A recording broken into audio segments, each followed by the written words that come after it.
Pitchslap.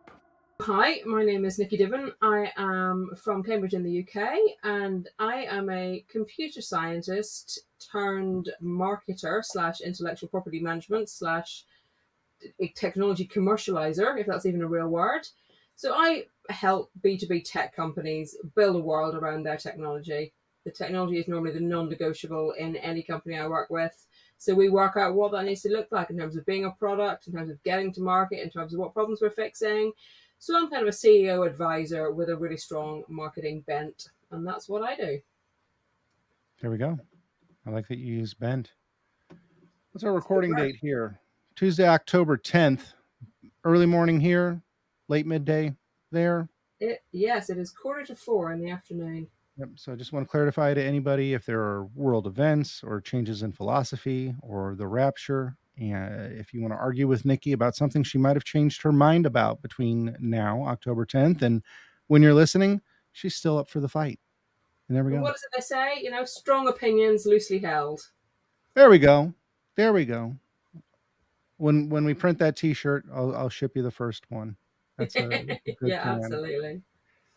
So yeah, I think that's an important thing that we cover every time on the show. Is 9 times out of 10, I don't know the guest all that well before they come on. It's not a friends and family show. It's usually somebody that's referred for either being strongly opinionated, having a great history, or just being a fun conversation. And according to our friend Julia of Hype Cycle and GTM Mag and Hard Skill Exchange, you provide all of those and maybe a little bit more. How lovely. Julia gives me the most awesome compliments. She told me I'm the baddest bad expletive marketer she has ever met, which is delightful to hear. And I think part of it is just because I've kind of been around the block a few times, or somebody said to me the other day, you bring the grey. And I'm like, okay, but we don't have to actually call it that, do we? In that I've been there, seen it, done it, and I don't live my life by textbooks. But then, we chatted about this briefly when last we met, Peter, is that the reason I don't have to live my life by textbooks is because I know lots of the textbooks. I've read lots of the textbooks. I'm surrounded by textbooks. And the trick is not knowing the textbooks. The trick is knowing that you need this paragraph, this sentence, this snippet, then context, and then you start to apply stuff in the real world. So, I've been called various things other than, bad whatnot by Julia. I've been called the Duchess of Discipline. People that used to work for me called me, which I found quite delightful. They printed me a business card that said, VP Marketing, Duchess of Discipline, and wearer of fine footwear. Which there we go. Yeah, I absolutely love that one. So I think it's partly just that I'm not afraid to, tell it like it is in the real world, which I think with a bit of tough love, but I think people need to hear that. That's what we're here for. You're also so computer scientist. You're a second fractional marketing leadership guest that has more of an analytical and numbers and engineering background than sales and marketing. And normally I say, how did you fall into this? But can we rewind a little bit further? Sure. What made you a computer scientist? Well, I don't know. When I was growing up, I got a ZX Spectrum when I was about 10 or 11, when that came out. And I always really loved computer science. But my dad was an accountant and my mum was a nurse. So I don't know where quite I ended up as computer science, but that's kind of where I ended up. And I think it's partly that I had a next door neighbor called Matthew, and he had the Commodore 64 and I had the ZX Spectrum. So we used to just, go around and, maybe it was like, preteen flirting at that point. I don't know. But we used to go around each other's houses and play with each other's computers. And that's not, a euphemism. And then also it was the subject that I really enjoyed at school. And to this day, I still don't know whether you enjoy the subjects at school because you love the teachers, or you love the teachers because you enjoy the subject, or whether I was just really lucky. But, my three favorite teachers were my maths teacher, my computer science teacher, and my physics teacher. And I just loved my computer science teacher, who ended up becoming our headmistress at school. And then I just went on to do that at university. So it was perhaps just, lack of decision making rather than any, conscious choice. It's just kind of what I enjoyed and where my brain went to and what I ended up doing. There we go. There we go. Lack of conscious decision making has been the answer for most people. If we want to put a Two, better spin on it, it's it was about being open kismet. to the right opportunities and taking them when they present themselves. And the same has been true of my entire career. People are like, "Well, what led you to set up your own business?" And I'm like, "Well, that was purely by accident." So it doesn't make it any less true. Well, and exactly, that's what I was getting into. Is that's something that we've experienced from a lot of really everybody, including myself. Of how do you get into sales and marketing? Well, I just wasn't thinking, Yeah, and I mean that's the how everybody simplest moved answer. around me, and that's the spot I ended up in. Yep, No, I I mean didn't. part of the reason I think I ended up in it was because I graduated with a degree in computer science, and I went for all the computer sciencey jobs, and I just thought this isn't what I want to be doing. I didn't know what I wanted to be doing. I just knew it wasn't programming COBOL, So I took a summer off. I said summer off. I worked at the university. We have in Cambridge. We have what's called bedders, and when they have conferences over the summer holidays, we go in the mornings and we tidy up all the rooms where the conference people have been. In the evening, we do silver service waitress for all the conference dinners. We get a free place to stay for the summer. We get 3 free meals a day, and we get paid. So for like about 10 of us, that was our summer after we graduated, because none of us knew what we wanted to do. And then the first job I got was in intellectual property management. So it was literally, I thought it was a different dialing code. And I thought, oh, good, I'm finally going to leave Cambridge. It was like 3 miles up the road, which I didn't realize when I applied for it. So that was in intellectual property management, which was very much like taking mad inventions from the world of academia and then placing them in commercial environments. So alongside that, I got trained by the patent office. So I'm actually trained to train in the subject of intellectual property. Probably not now because the world has changed so much with everything going on, but then it was valid. And then I just kind of segued. We called it exploitation in those days. I did a lot of work for the European Commission, which was basically they had all these research projects. Now, the way to not get any software done is have some Greeks and some Italians and some Spanish and some Portuguese and some English and some Norwegians and say, go make that software. But that's what the European Commission decided was a really good idea. But they had nobody who could help these partnerships, commercialize what they were doing. So that was our job as a company, was we'd go around and train them how to commercialize it. So that then moved from kind of intellectual property to commercialization to then kind of marketing with a small m. And then I just had a few more jobs in marketing, and that's kind of where I ended up, really. So that's how that is that your first marketing memory? Yeah, it pretty much Okay. teaching a bunch of people who didn't speak English as their first language how to exploit the technology that they had, put all their blood, sweat, and intellectual tears into. And it was just suddenly realizing that, again, and this is probably why, 30 years later, I talk so much about, translating technology into human, because that's pretty much was the root of everything that we did. Was, you can have the cleverest of ideas in the world, but if you can't turn a technology into a product that meets a need that serves people, then it's just wasted, isn't it? It's just sitting there doing nothing and going nowhere. So it was our job to make it be something and go somewhere. And it was great. I mean, I said there was something that came out of a university, and we turned it into like an audio sort of recognition, braille come blind come deaf come something. It was so long ago I can't remember, but it was literally sort of a really clever technology to help. I think it was help blind people access online banking easier or something, whatever it was. It was a long time ago, and we saw that commercialized by one of the really big banks up in Scotland. And so it was lovely to start seeing things sort of not quite come out of a lab and go into the real world, but be just slightly beyond a lab, into the real world. And I think that's what sort of, got me excited, seeing things, become real. And Wonderful. that's the bridge that marketing builds. Okay. So we're going to need to touch on that philosophy of marketing and all philosophies of marketing. But let's credentialize you before Oh, we go get on into then. that, so people don't roll their eyes constantly. And who is this person? You're an entrepreneur. You're a fractional CMO fixer.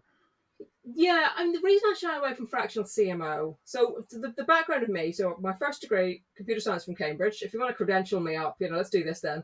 So Yeah. my first degree was in computer Are science you from in house? Have Cambridge. you worked anywhere? What titles have you held? Just like Ah, let's right, hammer okay. through So that. then, do you not want to hear about all my other degrees as well? Can we not do that? Yeah, So let's do it. yeah, first degree computer science from Cambridge. I then did an MBA while I was working full time with the Open University, which is awesome over here. It's all distance learning. I got a distinction in that, you'll be pleased to know, because this is one of my other philosophies on life, is that 41% is the same as 79%. So I got my MBA with distinction because I got over 80% in everything. So I've got an MBA with distinction. Then I only got my professional diploma in marketing and my professional certificate in societal and market research. That's a long thing to say. I got those qualifications only about kind of like, 17 or 18 years ago, because it was just because I was bored. So I just decided to do that one day. So one day, it took like 4 years. So in the midst of, so basically I took various marketing jobs. And the reason I started working for myself was because I was put in the corner in the colouring in department. I did a strategy for a company that was acquired by the States. And I said, right, this is the next technology generation you should be developing.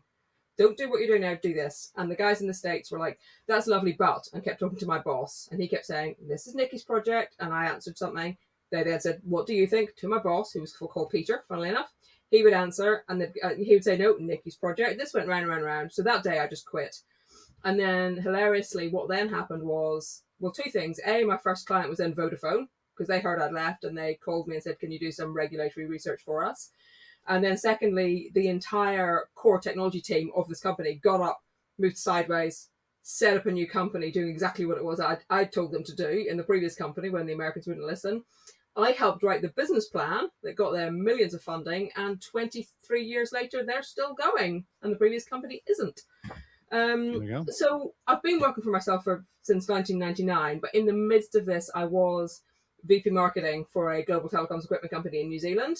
So I looked after, we had 3 product lines by the time I left. We had 150 countries. I looked after 13 sales guys, 150 countries, 256 partners.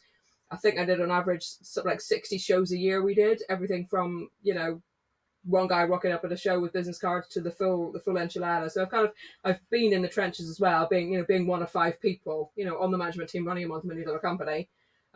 We took that company from 12 to 24 million in a year just by focusing and prioritizing and, knowing what we were actually doing and communicating. And then I continued to work for myself. So yeah, that's a few credentials. Probably got some more, but that'll do to be going on with. There we go. We might have a trauma familiarity with punch down blocks and all the other fun parts of telecoms hardware, but there we go. The stuff I did over there was really low frequency, long distance, point to point microwaves. So like going off to oil rigs and from tops of mountains and stuff. And then we moved into the heady world of SCADA. I have to call it SCADA for you guys, because over here we say SCADA, but nobody in your side of the world understands it. I went to speak at loads of American and Canadian trade shows. I had to learn to say SCADA. So then that was the really heady stuff, like 9.6 kilobits. It was really exciting stuff. But all you need is a yes/no signal. It's plenty big enough, isn't it? You could do that with a flashlight. Exactly. So that's pretty much all it was. Flashlights and the fancy bugs. All right. So we kind of went over, the worst memory and how things have been not that great in marketing. But I want to get into what's going on with marketing. What's your philosophy as somebody that has this technical background that has been brought in to solve?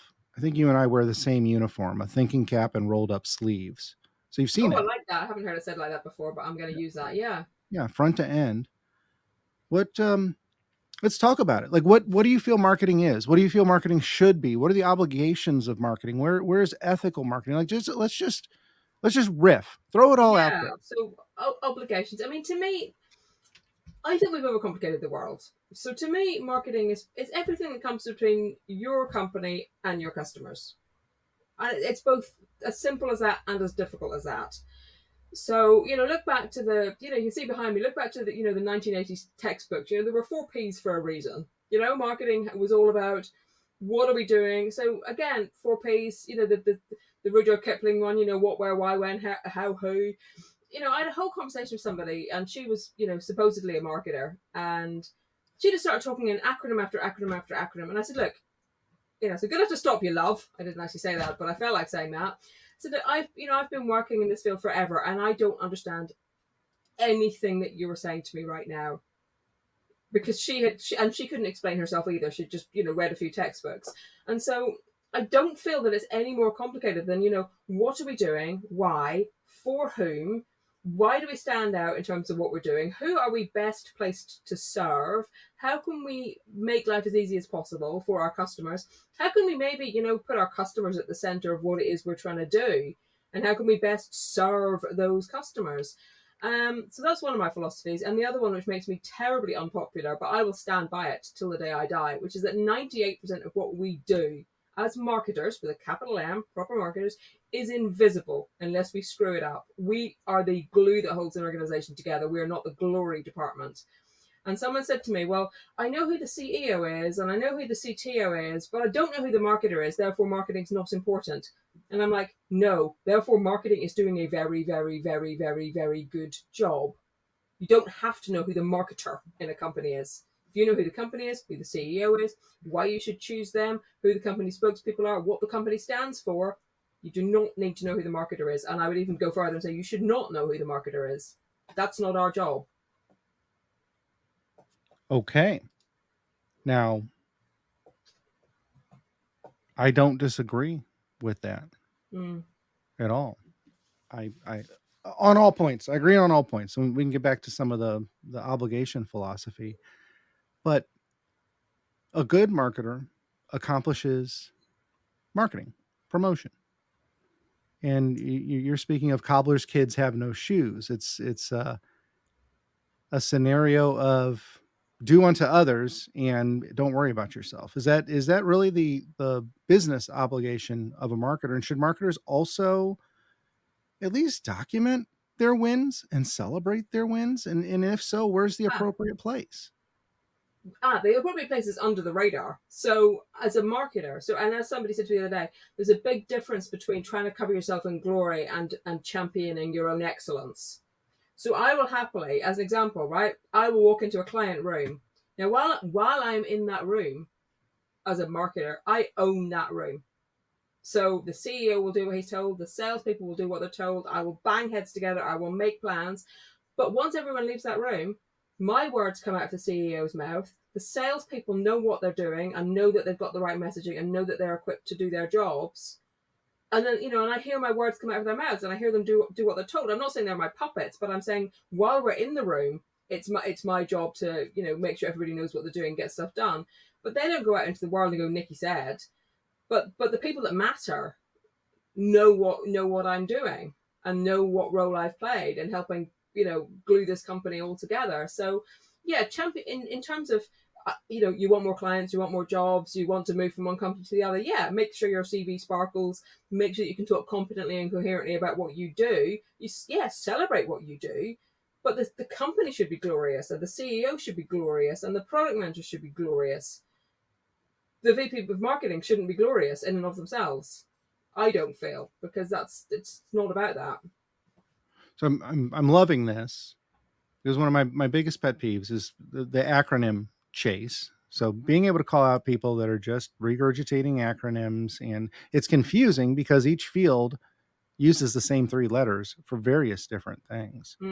But this ownership, this bravado, and being treated as the expert, as opposed to, if you're in brand, you draw pretty pictures and you change the logo every 2 years or every time the CMO seat switches, or if you're in digital or demand, then you have these metrics that, like, who even comes up with this casting a net? And it's lazy marketing as far as I'm concerned. The funnel is lazy. It points fingers in different directions. Like, what do you feel about, given what you've said and the end deliverable of marketing, all the metrics that marketers are held to, and the folks that are putting them in place? Whose fault is this? Well, I mean, to me, the only metric that really matters in the fullness of time has got to be profit, unless you're not for profit, in which case you clearly have your own metrics. But where I sort of I get grumpy a lot. But one of the things I get very grumpy about, I mean, I do mainly B2B.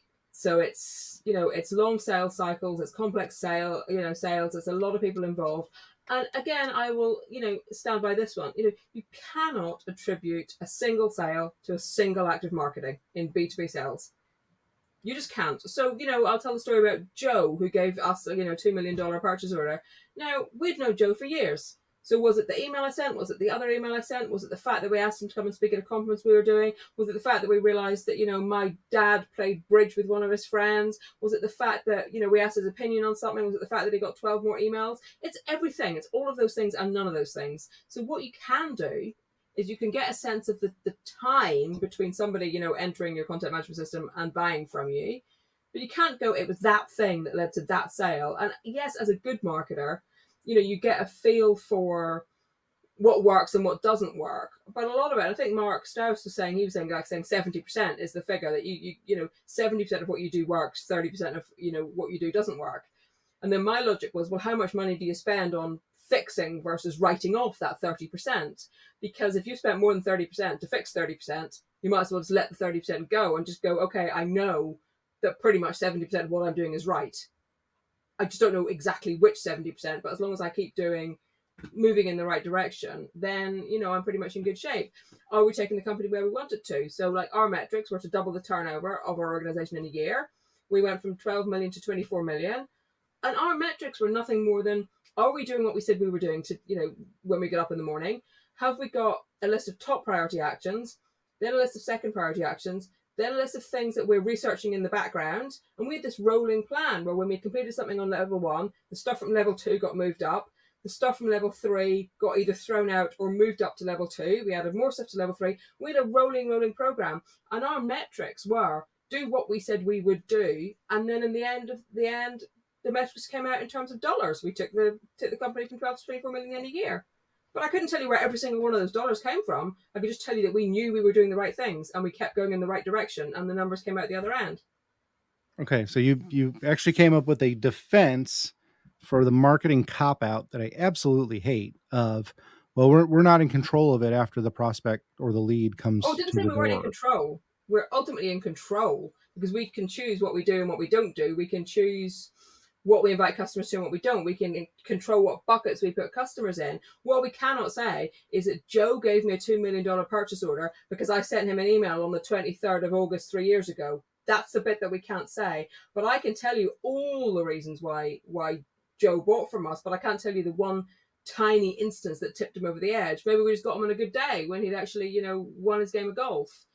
So I think you have to measure the right things. And then if you are going to measure in a way that's relevant to your organization. So don't just do textbook metrics. So decide what metrics are important for your organization. And if you decide, I want to know how many Joes I've got in my bucket, or you decide, I want to know how many touch points it took before Joe bought from us, find the metrics that work for your organization. And then really it's about ratios over metrics. So are our numbers this week better than they were last week? What are we going to do to make our numbers better the week after? Are our numbers better than they were last week? Okay, right, now we feel that we are doing the right things. That's how I think you have to just measure in a general direction, because otherwise KPIs. Oh, right. So like the other day, somebody watched one of my LinkedIn videos. I had like 131 watches. I thought, oh, whoop. But it could be, 2 people watched it 65 and a half times. I don't know. So Accidentally what numbers are reopen you the actually browser tab. measuring? Yeah. And so unless you can actually add the quality to the quantity when you're measuring, you can get so hung up on numbers that you forget to add the context and the qualitative elements. So to me, it's a combination of everything. You've got to measure. Yes, I'm not averse to people going, well, we got 30% opening last week and it was 29 the week before and 27 the week before. And these are the things that we tweaked. Then, okay, you can measure an improvement is probably because of that tweakage. So it's about measuring the things that matter for your organization. Right. And so I'm glad we double clicked into that, because I was going to argue with you that revenue and profit have already been claimed by sales and by product. So marketers can't say that they own it, especially if they say that they can't be responsible for what happens to these leads after the fact. But getting back into these numbers metrics that somebody thought was a good idea, that they thought this was the sexy thing to put in front of the board, to put to the street. I really don't like when people say that. To sell into the executive teams. Who cares? Who cares if you had 10,000 email opens? Who cares how many responses happen? Like how do we articulate those same sexy growth numbers that have no revenue attribution? We've already given that up. that these are metric numbers that are thrown out by some other executive that doesn't belong to marketing, that has to make it sound great to somebody else. See, I Like, never lived in a world of marketing metrics. Even when I was VP marketing, I mean, maybe that's because my VP sales and I worked really, really closely together. But some of the I'm trying to think back to some of the metrics that I did have to report, but because it probably was some of those metrics. It probably was we sent this many emails versus that many emails last month, and look at us now. We've sent 1,000 emails this week, and we only sent 900 last week. So, but it comes back to vanity metrics again. So it's like I just think of the whole world of LinkedIn, for instance. You can get like loads of likes, but if nobody's actually messaging you and communicating with you properly, so I don't know that there is a really, really good set of marketing metrics. And I think I just tend to, I tend to always report on the qualitative rather than the quantitative, rightly or wrongly. But I managed to survive, being one of 5 people running this multi-billion-dollar company without any arguments with the board, because I'd say we did these things and they were objectively good versus bad, or as an example, every time we went to a show, I'd ask the sales guys, well, was it good or bad? And they'd go, well, I got 8 business cards. And I don't care how many business cards you got. Stick a finger in the air and say to me, was this good or was this bad? Do you want to go again? Do you not want to go again? What are your thoughts about it? Well, the best way was when they wouldn't report back and they'd be like, can I go to this again? And I'd be like, nope. no. And they'd be like, what do you mean? I'd be like, because you gave me 0 feedback. So I don't care whether your feedback is an email, whether you call me up, whether you want to fill in a form. But unless you tell me, on balance, especially, and sales guys are really good to ask because they don't want to be wasting their time anywhere they don't want to be. So if a sales guy gives you yes, objectively, or subjectively, but yes, I want to go to this event again, or yes, it was good, then that to me is a worthy metric. A sales guy going, yes, this was good, rather than doing the whole, oh look, we had a draw for an iPad, so look at me, I've come back with 400 leads. I would fire all my sales guys if they took that approach. Not that they were made to fire, but so it's about what works for your organization. It's about how you. So I think I mainly reported on qualitative stuff, which was we did this stuff, this we're going to do again, this we're not going to do again. This was an experiment, and we're not entirely sure yet. So it was quite qualitative. But obviously the numbers had to, at the end of the day, the numbers worked. And again, we didn't. It comes back to who does own the numbers, because I believe that sales ultimately owns the customer, rightly or wrongly. Again, I'll probably get told off for this, but I believe sales own the customer, and that you wrap marketing around sales. And so the way I did and would, if I was VP marketing again, support sales, is I sandwich them between, this is corporate best practice, this is what you will do, this is the stuff that is lovingly done by the marketing department for your region or your vertical markets or whatever you need. So I'll sandwich them that way. Then at the start of the process, it's marketing's job to do all the lead generation and lead qualification, and yes, we can argue what qualifies as a sensible lead, etc. And then at the other end, it's marketing's job to do all the customer advocacy and the case studies and the testimonials and so on. But I managed to run all these sales guys, and none of them wanted for anything. And I got in an argument with somebody on LinkedIn the other day. They were going, well, my sales guys have to make all their own presentations, and my sales guys are messing around with slides, and my sales guys are... And I'm like, well, then your marketing is not fit for purpose. If your sales guys aren't doing anything other than their job, then your marketing is not fit for purpose. I agree wholeheartedly. And this is actually the controversial opinion. I've gotten in far too many not my job arguments with individuals. The role of marketing is to give sales, and I've said this before, and I've said it on a post on LinkedIn, the role of marketing is to give sales 0 excuse not to do their jobs. But they want this slick, and it doesn't make sense. They want to go to this show, and it doesn't make sense. And it's hey guys, sales doesn't do paperwork. They don't articulate well why they want to do something. It has to be retroactive. You have to make your budget risk of, was that show good? Everybody underrates field marketing, and that makes me so sad. But was this show good?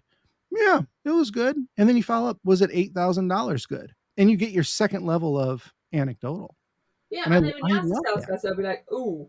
Or the other one is to go, I've got this many sales in my spreadsheet. So if you imagine I had 150 countries, 9 vertical markets. Okay, that's over, even by my arithmetic, that's over 1,000 sales in my spreadsheet, right? So that was how I worked my budget. I literally had that many sales in my spreadsheet. Now we discount some countries. And when we were doing we're going to get from 12 to 24 million, we literally focused on 12 countries. That was it, 12 countries. And the sales guys had to faff around on the sort of second tier countries. and the budget was allocated there. So again, you have to make a decision. So I would be sitting there going, right, do we think sending 2 people to a water conference in South Africa is better or worse than sending 1 guy to an oil and gas conference in Ecuador? We would literally have to go, it's one or the other. We're not doing both. And so you end up, if you start from that approach and just divvy your numbers up over your spreadsheet and then go, right, well, that adds up to 3 times as much as it was meant to. How am I going to make these numbers work? You just end up going A or B, A or B, A or B, and you make those decisions. And then you talk to the sales guys and they'll go, yeah, no, yeah. Or you make the sales guys make the decisions. Look, you can only do one of these 2 things. Which do you want to do? And let them make that decision. And that is measuring in a way, because it's like, well, it was worth going to or it wasn't. I've got a choice between these 2 things and I'm picking that one. That's measuring. It's just not nitty gritty, meaningless metrics. Yeah. And I love it when they go, neither. Where did you even find these? These are terrible. I want to go to this third option, or these 3, 4, and 5 because they're significantly cheaper. And I see that this possible return coming out of it. Why? Okay. I love it. You hit. It's not that sales belongs in marketing, or marketing is part of sales. Marketing envelops sales. I loved that term. Marketing envelops sales. Yeah. We don't work for sales. Everybody's like, I don't work for sales. No, we don't work for sales. No, you don't. You envelop them. You're here to lift them. Yeah. And you're here to make their lives easier. But as I said, you sandwich them between corporate best. So if the sales guys didn't obey my rules, I referred you earlier to the Duchess of Discipline. If the sales guys didn't do what they were told, then they were also in trouble, because I wouldn't let them do the next thing they wanted to do. And one good thing I will say about the CEO, if one of the sales guys went to him and said, Nicky said, he'd be like, what she said? Because they tried to go over my head and complain to the CEO, and he'd be like, no, what she said. So, or they'd complain to the VP sales, and they missed the point that the VP sales and I talked every day. They'd whinge at him and he'd go, what she said. Or they'd whinge at me about him and I'd go, what he said. We sort of, it's the whole mummy and daddy don't argue in front of the children thing, it's like, we'd argue amongst ourselves, but then, the right answer would come out and everybody would be equipped to do what they needed to do. And usually if you've done it right, everybody's on the same page before it even gets to a point. Well, this is the thing that I don't really understand. I did a post the other day and it was all about, it's really hard to spot the symptoms of broken marketing. Right? I did this post and it was about so you've got what manifests itself as a sales problem, but it might actually be a marketing problem. So I had one client and they employed this sales consultant, and he tried to slice and dice, and he was talking about multiple levels of messaging, and this is the process we need, and blah, blah, blah, blah, blah. And I just went in and said, well, you know what the fundamental problem with any sales process is? And we were like, what? I said, it presupposes you know what you're actually selling. So that's a positioning and a marketing problem. That's not a sales problem. You can't slice and dice thin air. If you don't know what your messaging is, you can slice and dice it all you like, but you're still not going to get anywhere. So we just honed down on, well, what are we selling? What is our messaging? Who are we trying to communicate to? And instead of talking about a sales process, we spent some time talking about a discovery process. And those sales guys, every Monday, would get the messaging right. The SDRs and the AEs and the sales guys would spend a week doing discovery. And at the end of the week, we'd get the feedback from all of them. Over the weekend, we'd iterate on the messaging. Next Monday, new messaging, good to go. In 6 weeks, those guys got more meetings than they'd had in 18 months, because sales and marketing worked together with a common goal, which is, how does our messaging resonate in the market? Well, not if you don't have any messaging. Then when you've got messaging, you iterate on it. And so I wrote this about, a sales problem may actually be a marketing problem. And immediately the comments started coming in about using the word blame. I'm like, at what point in my post did I use the word blame? No, that's how we everybody immediately went to blame. And I'm like, I didn't say that word. Because it's not collaborating. Yeah. It's critiquing. It's correcting. It's being negative to everyone that you're working with. It's a metric blame. And when people aren't hitting quota, it's not their fault. When top of funnel metrics aren't happening, it's not their fault. So we blame engineering. Sales blames marketing. Sales complains about marketing a lot. But a lot of marketers don't do themselves any favors, though. That's the only bit I will add to that. And I think a lot of sales guys are right to complain about a lot of marketing people, because a lot of marketing people don't do themselves any favors, And again, I sort of did this whole thing about it comes back to the whole glory thing, and unless we recognize that marketing is this kind of like, to take it to its extreme, it's like the invisible servant of the organization. It's the glue that holds this organization together. And unless we start to realize that, I mean, I did this whole thing about, marketing wants a seat at the table, but you call yourself a CMO and you say, I'm a CMO, I do your digital marketing. I'm like, that's like 2% of your job, if that.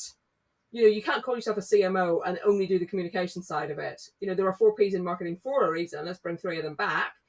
And, so if you only do that stuff, and also they're just, marketers are too busy arguing about marketing definitions with each other. And I don't embroil myself in that, because a CEO doesn't give a flying anything about a marketing definition. So somebody said to me, what do you mean by product market fit? And I'm like, well, it's kind of when a customer gives you some money for something you're selling, isn't it? When you reach that point, you're pretty much okay. Yeah. Because I don't get embroiled in definitions, because, and I even did one, is it a journey? Is it a destination? Is it a state of mind? I don't care. What are we doing when we get up in the morning? And do we all know that we're doing the same thing? Good. Job's a good one. Move on. So in the same way that I translate technology to human on the way out, I translate marketing to CEO on the way in. And so many marketers are busy arguing with other marketers about the definitions of marketing things that nobody's getting any real work done. And I actually said didn't go on LinkedIn, because I was doing this thing on the platform formerly known as Twitter for a while, where I had to write something ranty each day for 30 days. And one of the ones I wrote was that as long as CMOs are too busy either talking out of or having their head up the thing they actually need to have a seat at the table with, they're not going to get, nor should they get, a seat at the table. So there. I went bold on that one. No, I don't disagree, and I'm hoping that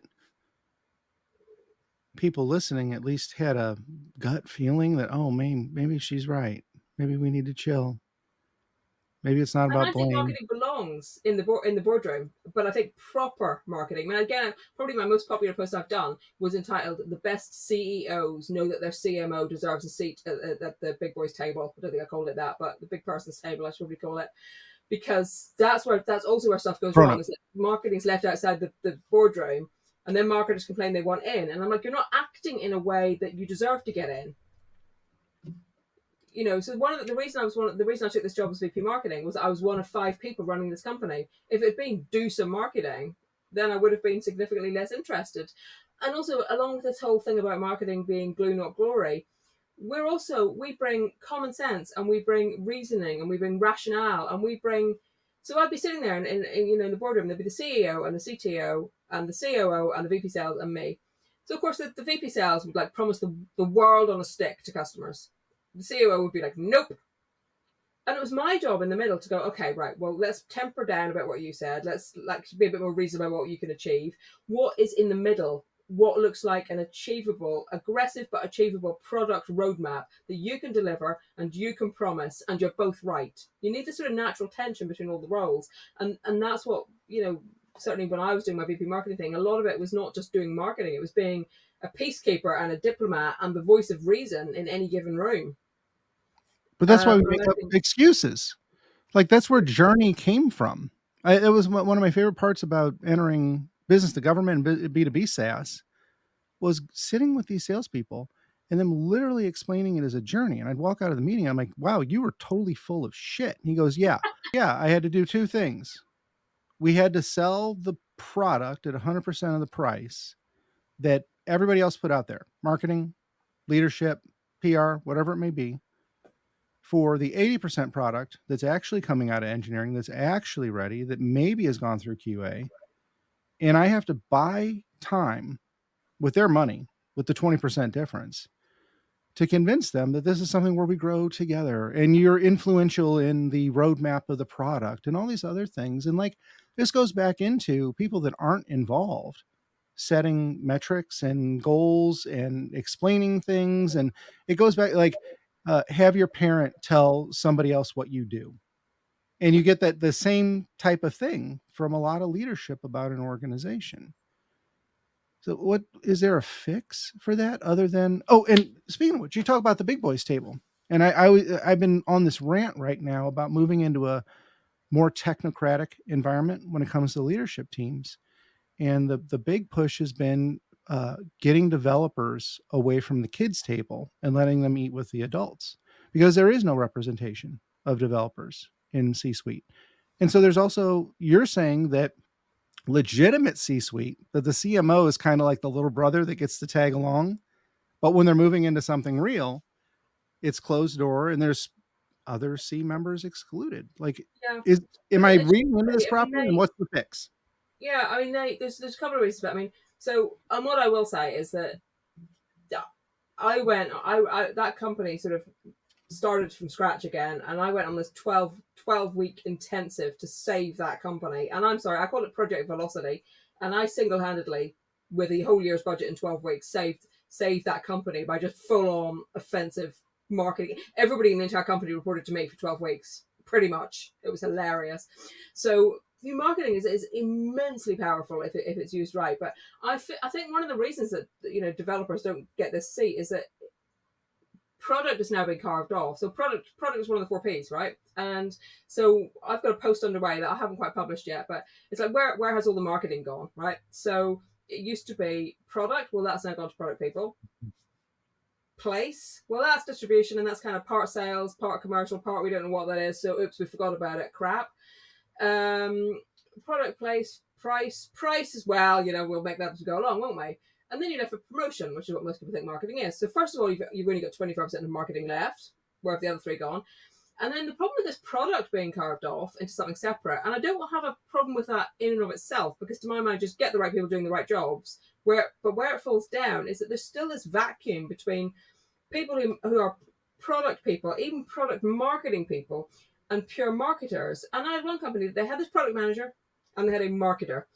There was still this gap in the middle because the product marketer / manager, we were doing this, it was literally something as stupid as a splash screen for a trade show. The product manager wanted it to be really, really, really, really factual and terse. And the marketing fluffy person wanted it to be hyperbole moon on a stick. The right answer was in the middle of those two things. So you've carved product off and you've left marketing with promotion, but who makes those two things meet in the middle? Well, a proper CMO does, because they can see both parts of that. So I ended up just coming up with something which was a little bit of, glitz from the fluffy marketing and a little bit of pragmatism from the product manager. So a lot of product people, and also there's a difference between product management and product marketing, which doesn't help either. So yeah, but I think all the roles now are a combination. Yeah.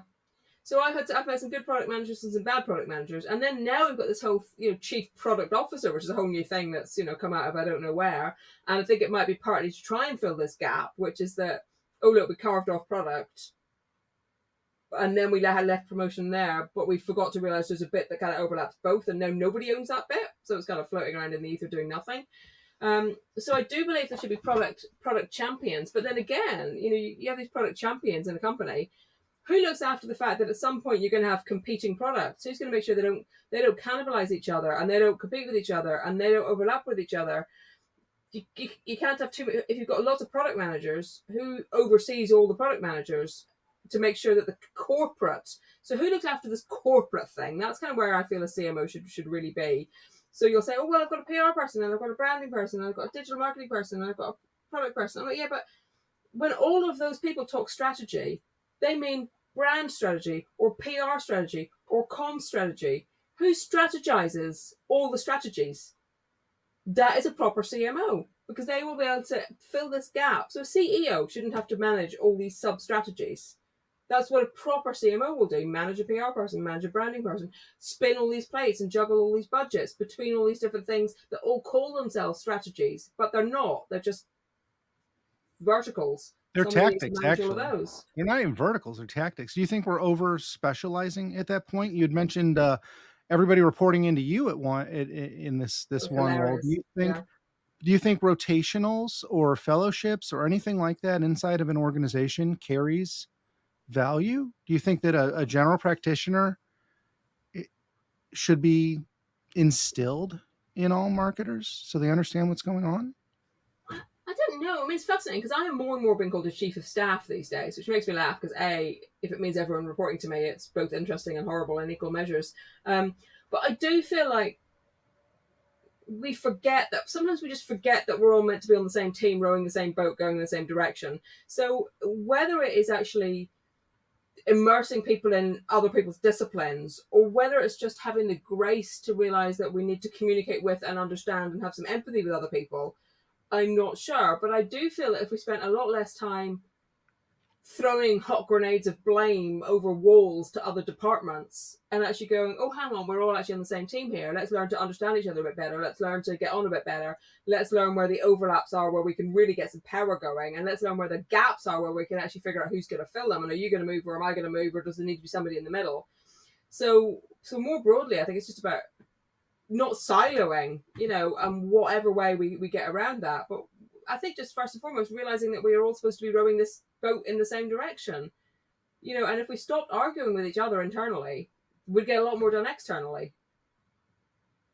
How do you as a CMO or VP marketing or whatever we want to put this individual in, they've been brought in to sell a vision. They haven't really been brought in to strategize. They've been brought in to sell a vision and build a team. Usually they'll bring their cronies in. We've all been there, but they're not going into this row analogy, they're not the person yelling stroke at the beginning. You're talking about your metrics were, did we accomplish what we said we were going to accomplish? And I've been in organizations where I've said, we accomplished what we needed to accomplish. And my boss has come back and said, you did your fucking job. Like, that's not a metric. You did what we hired you to do. I'm like, yeah, it actually is a metric. Anyway, it's not the CMO, every CMO I've ever known doesn't feel that it's their obligation. They're hiring professionals to contribute to this overall vision and this overall strategy with their specialties to accomplish the goal. How do you do crisis resolution going into your field marketing piece about this banner between two individuals? My gut reaction was King Solomon. We'll do one of each and move on. But then I got to thinking, if the CMO is not making the decision, then the customer you don't get made the decision for you. Yeah, well, you'll get neither of the customers because you're at this point, you're neither one thing nor the other. So that's why you need this middle ground. I mean, I always end up in the middle with everything I do, and this is so. I talk about, well, do you do strategy or tactics? Well, you need both. Do you think long term or do you think short term? Well, you need both. Oh, you're just ending up in the middle, and I'm like, I'm in the middle for a reason because I can, I'm sitting on the fence and I might get splinters, but I've got a really good view of both sides of what's going on. And I do think that the CMO, and whether it's because it's a CMO or whether it's because the people that are equipped to be good CMOs also have particular personal characteristics that make them good, because I wrote a piece for a magazine the other day, and I was talking about, what do we bring to the party? We bring good communication skills, which means we can talk to lots of different people. We bring good, good peacekeeping skills. We bring good understanding of the way the world operates at large. So we bring all these kind of like skills to the party, and maybe it's because of being a marketer, you bring those skills to the party that enable you to be the diplomat and the peacemaker and the negotiator and the seeing the big picture, that other people in the organization can't bring. But whether you can have a CMO who's in charge of all the execution stuff and then a chief wanderer, a rounderer, banging heads together role, and whether they're two separate people, I mean, I combine them into one, but maybe that's because of who I am rather than because I had marketing in my job title.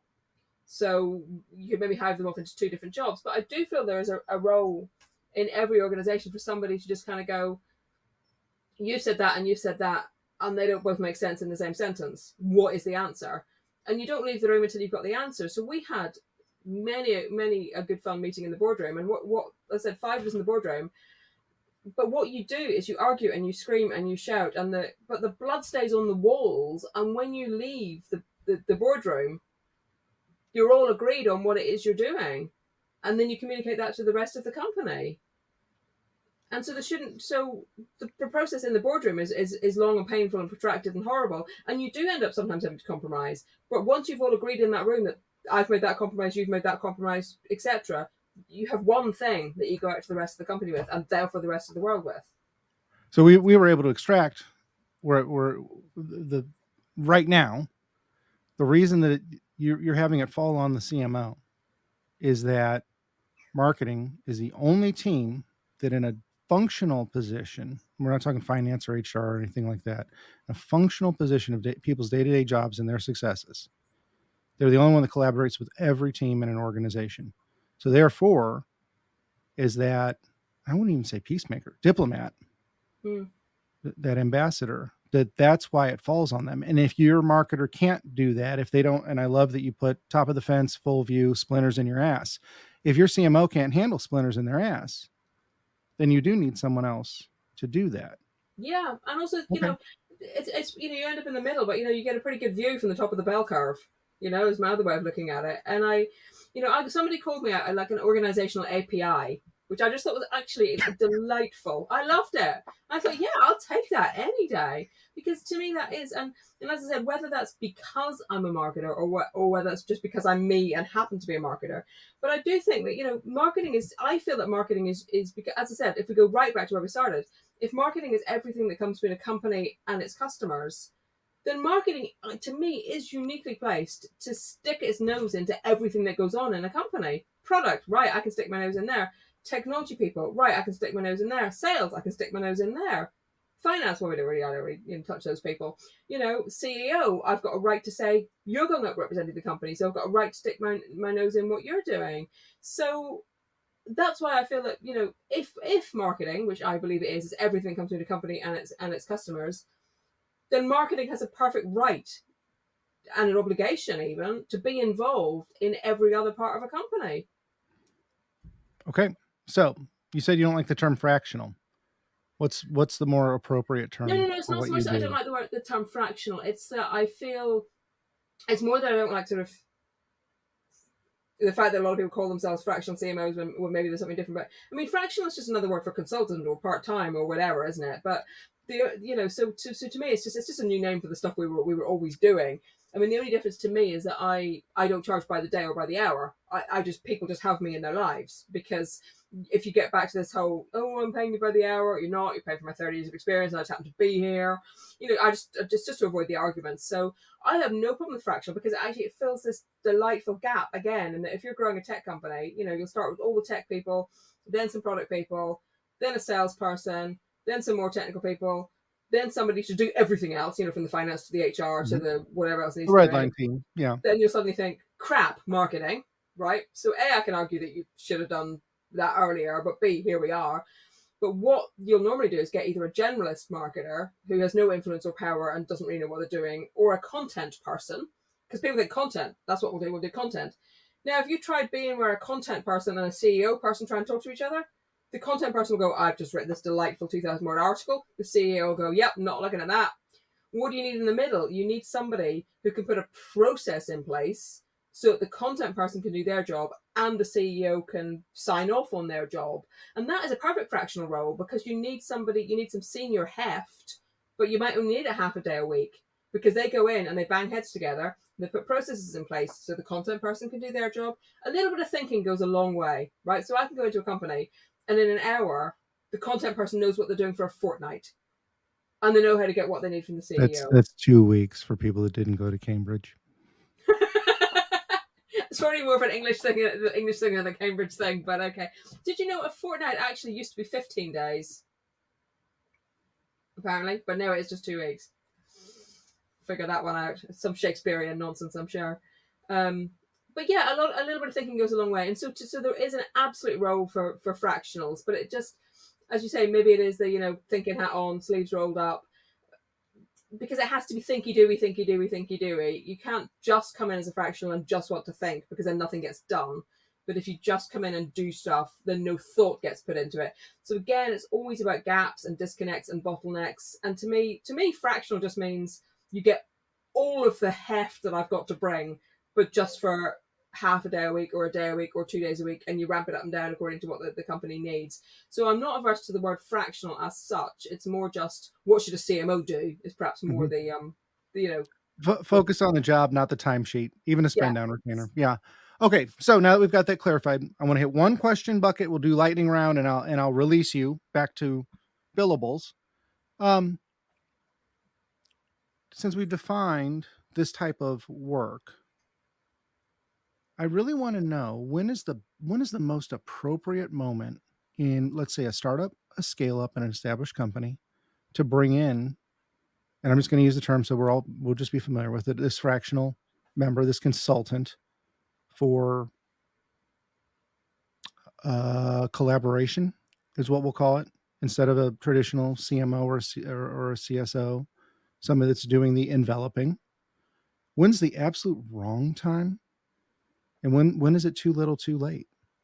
You've got to have hit all those scenarios, even if the too Yeah. little too late was you just doing a discovery call and going, Well, good this is the luck. problem, because on the one hand, so the whole the best time to plant a tree is 20 years ago. Failing that, the next best time is now. I kind of feel Mm-hmm. like some days I'm like that person.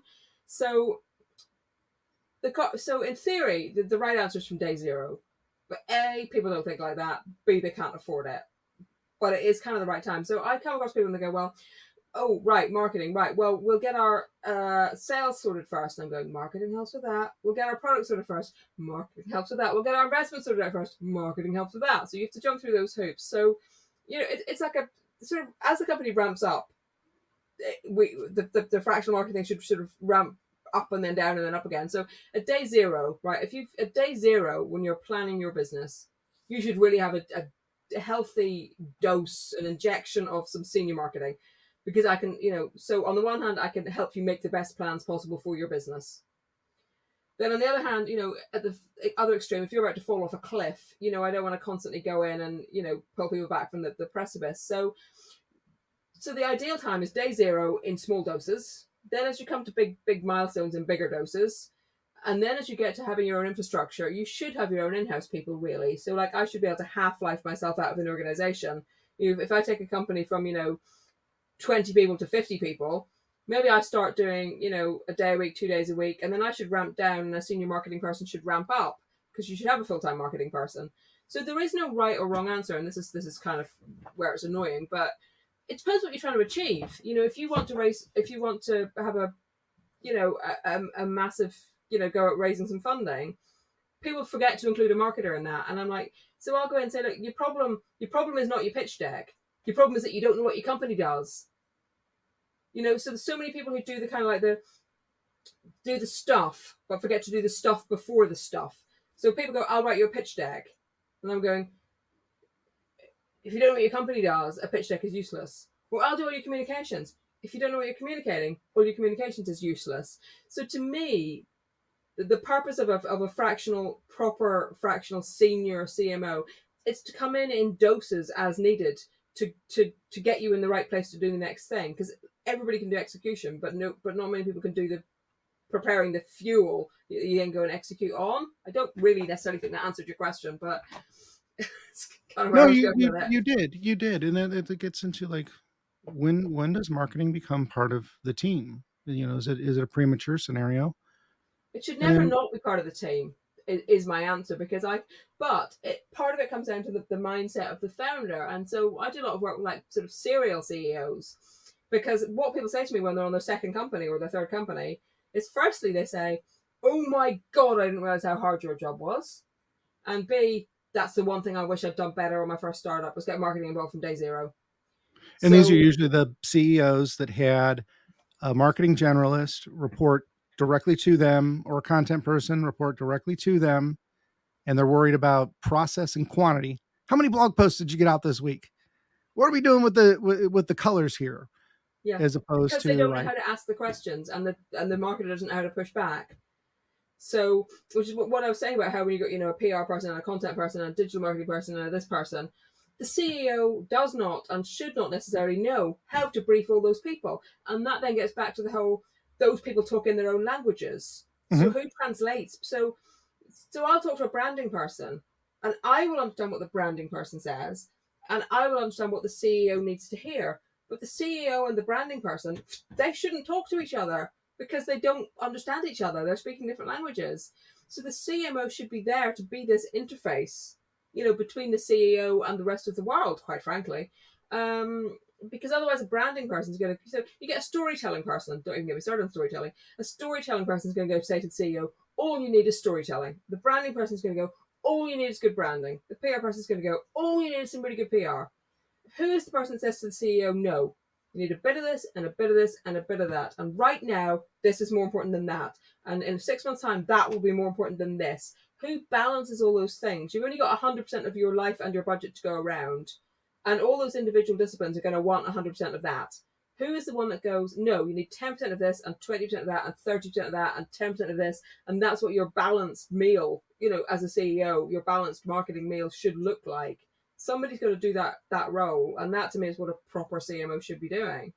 There you go. CMOs, now you know your obligation.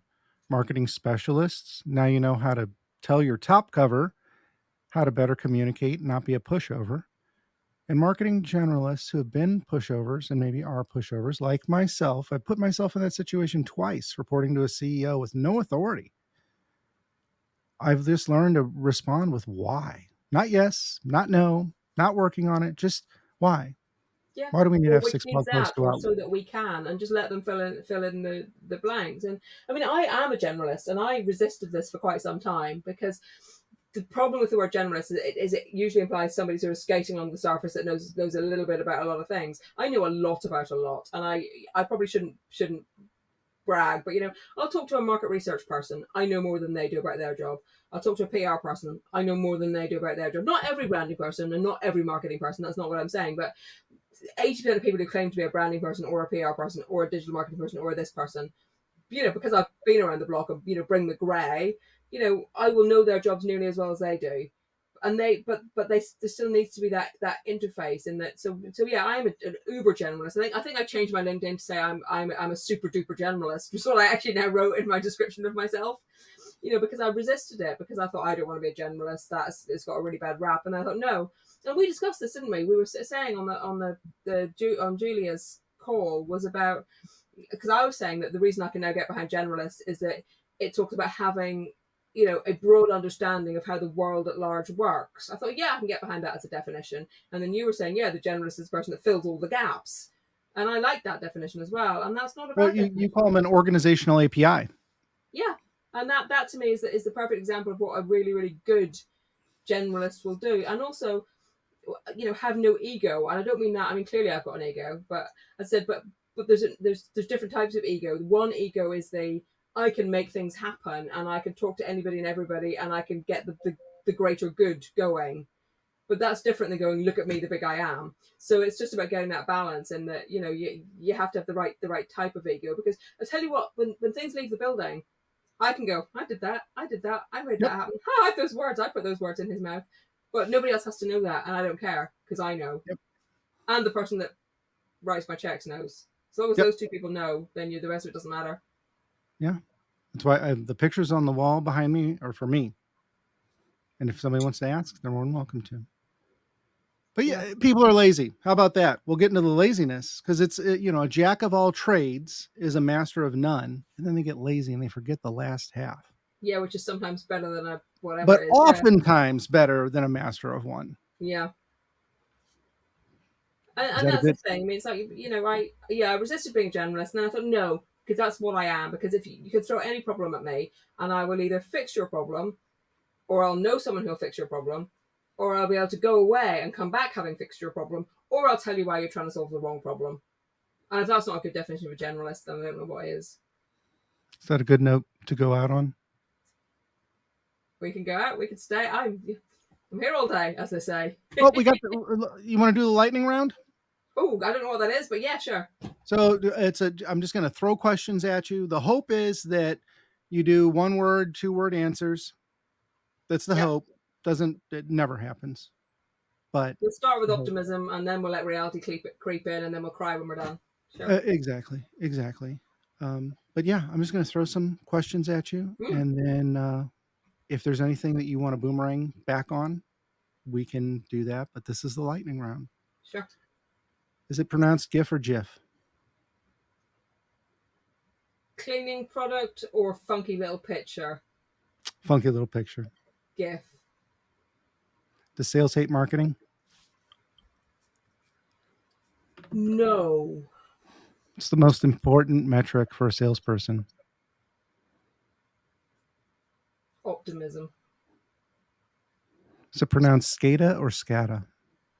Depends where you live. Depends where you live. I'm SCADA, you're SCADA. It's the most important metric for a marketing team. Optimism. What's the most important function in marketing? Enveloping sales. Content. Gates are good or gates of hell? Knowledge is the only thing in the world you can give away and still keep at the same time. Don't gate anything. You can always give away as many whats in the world as you want. People still need you for your how. PLG is a sales motion or a marketing motion? It's a new name for one thing you should throw in the mix. Stop relabeling things. It's nonsense. Best person to follow on LinkedIn right now? Me! Julie, Nicky Dibben. I say really, really complicated things and really easy things. There we go. Is it connect or follow with you? There is a follow button, but you can go to the little 3 dots and connect with me, and I'm more than happy to be connected with. There you go. And I'll get my affiliate commission. Just put absolutely. I pay in there. hugs and beer. Oh, there we go. Oh, you speak my language. All right. Best book recommendation for marketers. I'm going to have to be very probably, trite and say Crossing the Chasm, especially if you're in high tech. You can't go wrong with Crossing the Chasm. And then we've got a lovely book by Les McEwen, which is just called Do Scale. And that's a compact and bijou book. And that is basically talks about, scaling is built on the mundane. Yep, Crossing the Chasm. That is stop at page 63, but it's a good book. Stop at 63. Yeah, because it's just Chasm one more detail. Gotcha. Crossing the Chasm is has been pretty controversial in conversations I've had. I've actually had to move it off my bookshelf so people don't attack me over it. I mean, I think you have to take everything with, context specific. But to me, it's all it is about scalability and replicability. All it is do you want to turn from oh, look, we've got 17 pilot projects, so we're really successful. No, that is not a product to me. So I sort of apply Crossing the Chasm, which is just basically to go, how do you turn yourself into a grown-up company? Doing more of the same will not be good enough. And if you could just summarize it like that, then, you don't need to argue too much about the detail. Yeah, and it's the same chasm that you went over today. The organizational API, filling the gaps, being the glue, communicating. Yeah, just don't. What will prevent you from getting to a certain point and then plummeting to your death on the hard rocks of reality below? That's structure and process and control and discipline and all those good things that we talked about. And that's pretty much what Crossing the Chasm is. Yeah. I'm loving the serendipity and flow here because the last lightning round question is, what's the first step to being you when I grow up? To being me? Oh God, you don't know me. I'm a hot mess. Is that our answer? That's a really, really tricky one. I think serendipity. I think the more plans are set in stone, the more blinkered you are to the opportunities that are around you. And I have lived my life by making binary decisions. Maybe that's a computer scientist in me. Is this thing right or wrong for me right now? Right, I'll do it. Wrong, I won't do it. Occasionally you get it wrong, but normally if you just are open to the opportunities that life, or as somebody, I tell you what somebody said to me the other day, and I absolutely love this. He said, say yes to pretty much every single thing in your life until you're in a position where you have to say no to pretty much every single thing in your life. And I thought that's a lovely way of looking at it. Be opportunistic, see what the world throws at you, and make a decision. Is this right for me right now? Good, I'll do it. That's why I went to Cambridge on a bet for that very reason. I got my MBA for that very reason. I quit my job because I was annoyed, and it just seemed like the right thing to do. And I'm a great believer in just seeing what the opportunities are available and then taking them. But ironically, I'm a really, really risk averse person, so I don't know how that all hangs together. Well, but it's funny you say that, and I love it because my mantra in my late teens that I adopted when the world started swinging in my favor was never refuse an invitation. If you do that, there's no risk in that if you're doing it properly. And boundaries. I mean, it's taken me quite a long time, but boundaries is, I think, and that's perhaps why. Perhaps if you say yes to everything, but you also know what your boundaries are, so that kind of gives you this, like, as in, yes, I'll get on a Zoom call with you, but no, I won't fly and get on a plane to see you unless you've already, paid me for my time in advance. So I think, a healthy dose of optimism and opportunities with a good understanding of, what your own boundaries are, because otherwise people will, if you say yes to everything, people will take advantage. So it's just yes with boundaries. Cool. So I'm going to have you back regardless. Yeah, lovely. We could have a fun co-hosting thing. We have to find somebody to pick on. Maybe Julia. Justin. There we go. Run Justin into the ground. Oh no, Justin will be too busy laughing at us. He won't be of any use whatsoever. Yeah. How about Marcus then? Yeah, anybody, bring anyone on. I love it. It's all just, as long as it's all done in good, not necessarily in good taste, but good humor and good banter, then it's all good fun. Taste is subjective. Well, exactly.